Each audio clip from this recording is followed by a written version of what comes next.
Hi, and welcome to another episode of Hot Takes with me, the Silver Fox. Now, we're looking at the Sean Hogg story. Now, this is an ongoing thing. We've covered it before. He was the man who can't say the word, but a 13-year-old girl. And instead of being given a custodial sentence, was released and given a sort of community sentence. He had to go and do some community work. It's because he was under 25. This shows you the direction of travel of Humza Yousaf's mind. He was the Justice Secretary at the time. And he said, no, it's fine. Grown men can do these things to children. That's absolutely fine in his mind. He picked an arbitrary age of 25. So if you don't get, if you're under 25, you don't really get punished for it.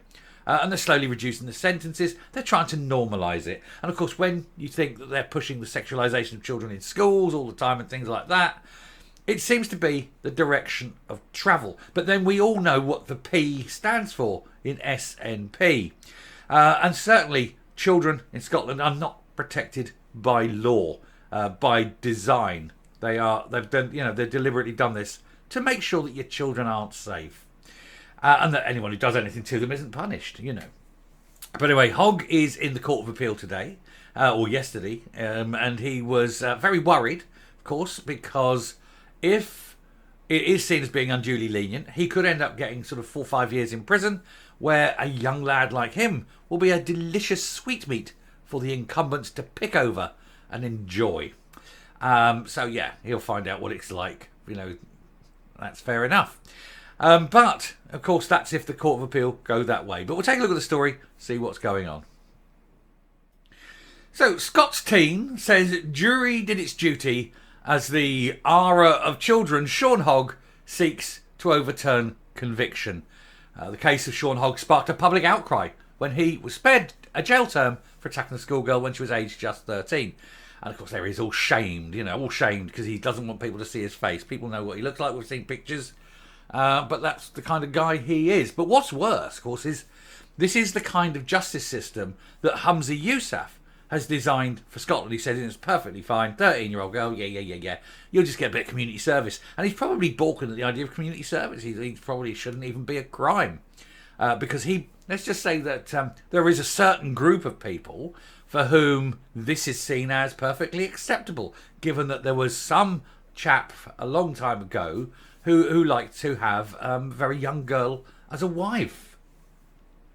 And so they see it as perfectly normal and acceptable to do these things to very young girls. Anyway, a teenager has told how the jury did its duty as appeal judges decide whether to overturn the conviction against a man found guilty of R-ing her. Sean Hogg escaped a jail sentence despite being convicted of attacking the schoolgirl in a country park when she was just 13. His case sparked a public outcry after a judge spared him a prison sentence over the offences which took place when he was 17. I would have strung him up, but that's just me. Lawyers for the now 22-year-old are appealing against the conviction and allege a very significant miscarriage of justice has taken place. And I would suggest that everyone who's right-minded and decent would agree with that. You cannot sort of condone doing this to a child and then not expect to be punished. We're not talking about, a young man and say a 15-year-old, because that's slightly different. A few days before a 16th birthday, slightly different. A 13-year-old? Nah, that is way too young. Hogg's counsel, Donald Findlay Casey, told Wednesday's appeal hearing that the trial judge misdirected the jury. He said, Mr. Findlay said the judge wrongly linked a witness evidence of seeing the victim distressed to a second alleged R. There's more than one? The Crown agreed that there had been a factual error by the judge and conceded mistakes were made during the trial. But Solicitor General Ruth Charteris Casey said the trio of judges at Edinburgh's High Court of Criminal Appeal that there was enough evidence to uphold one count of R against Hogg. So there was 2 complaints of it, but they say he was done on both, but there's definitely enough to keep him on one. Well, that's fine. The 3 appeal judges, Lord Pentland, Lady Dorian and Lord Matthews, told the hearing they would return with a written ruling at a later date. So we don't know, unfortunately, and no decision was made on the day. And of course it wouldn't be. They tend to go away and cogitate and think, don't they? But any right-minded person would understand that if you are found guilty of doing this to a 13-year-old girl, you go to prison. You don't do community service. Lady Dorian had suggested to the Solicitor General that the Crown's position appeared to be asking appeal judges to restructure or remodel the jury's verdict. And following the hearing, Ayma Anwar, the victim's solicitor, said, "My client, in April of this year, was left devastated. As far as she is concerned, she came forward. She told the truth. She spoke up. She believes the police and the jury did its duty. There is much more she wishes to say, but it would be inappropriate to comment further until the appeal court issues its judgment." Which could be weeks, could be a month, who knows? There's no sort of time frame here. Hogg of Hamilton, South Lanarkshire, was convicted of R-ing the victim in Dalkeith Country Park in Midlothian on a number of occasions in 2018. And in April, Judge Lord Lake ordered him to carry out 270 hours of unpaid work instead of being jailed as a result of guidelines for sentencing under 25s that were introduced in Scotland last year by a man who wants to normalise this kind of abuse of children. Critics, including the author of J.K. Rowling, said it was appalling that anyone found guilty of this crime should escape a prison sentence. What they're effectively saying is that women are worthless in the eyes of the law. That is what the upshot of this ruling and of this legal judgment by the Justice Secretary, Humza Yousaf, is effectively saying that women are worthless. Women do not need protection. Now, you can do what you like to a woman. They're not really important. That is what this law is doing. At yesterday's appeal hearing, Mr. Findlay referred to two alleged attacks by Hogg, one in March 2018 and a second in June that year, which were considered by the jury and a guilty verdict returned. He said Lord Lake mistakenly gave direction to jurors that the alleged distress of the victim seen by a witness related to a second attack and offered key cooperation. But Mr. Findlay said the timing of the victim's distress was actually unclear.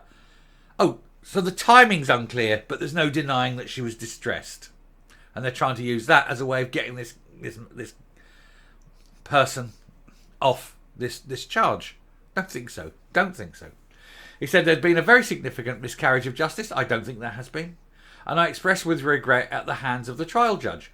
Mr. Findlay added, the verdict brought back was demonstrably wrong. I think the verdict brought back was demonstrably right.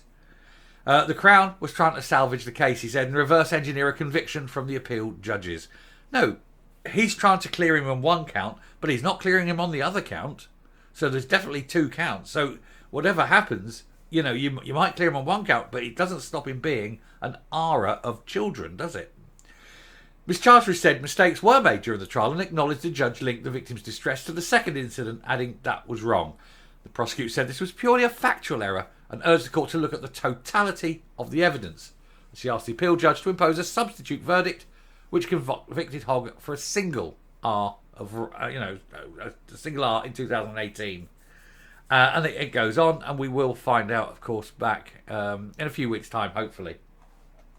But that's the point. I mean, they're trying to overturn one charge, but it doesn't take away the other charge. He's still the R of children, and he deserves to be in prison, not walking the streets looking at his next victim and thinking, hey, I'm still under 25. The law will protect me. And women are worthless in the eyes of that law, because we've got a guy in charge of law who thinks women are worthless because that's how he believes. It's what he's taught from a very young age, that women are second-class citizens and are unworthy of the protections and are unworthy of being treated the same as men. Because that's what he actually believes. Anyway, I shall stop there and come up. I'm rather afraid that under Humza Yousaf in his various capacities, the people of Scotland have suffered many times. They suffered when he was health, they suffered when he was justice, and by God, are they suffering now that he is the leader. He's quite unfit for office, and I think it's clear that he is morally unfit for office. If this is how he thinks women should be treated in law, and it clearly is, it was his law that brought this in, that women are second class and don't need protection, and that girls are fair game for men, then I think he needs to be removed, and that people who think like him, people who have the viewpoint that women are not equal to men, or that children should be fair game, should be disbarred just simply for having that belief, because it's obviously at odds with everything that is decent and right. But hey, that's not for me to say. But it's about time that people like this were voted out of office and told why they are being voted out, because they are a clear and present danger to children. Anyway, I shall stop there. Thank you very much for watching. It's a difficult subject, really, but I mean, it's quite clear that there's no way this guy should ever have walked free. But you know, that's what it is. Anyway, until next time, stay safe, stay well, guard your children, and get rid of the SNP. Bye.